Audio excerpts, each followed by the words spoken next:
¿Qué planes tienes para este verano? ¿Meditar? How did we end up here? ¿Ir a un campamento? And over here. Which bunk is mine? ¿Hablar con tus amigos por teléfono? ¿Hacer un viaje en coche al campo? ¿Tomar café con tus amigos? ¿Hacer un puzzle? ¿Ir a un concierto?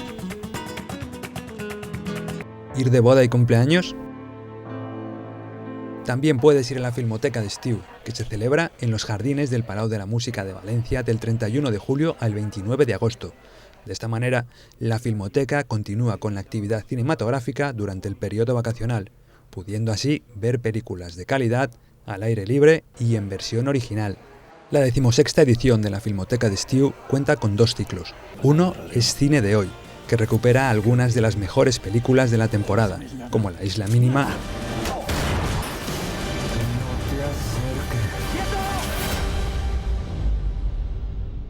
o Birdman, entre otras.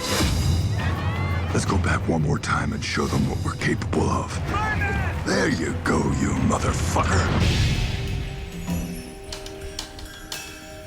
El segundo ciclo es Planes Maestros, que incluye films con temas típicos del cine negro. Género que logró uno de sus mayores hitos con Perdición, de Billy Wilder.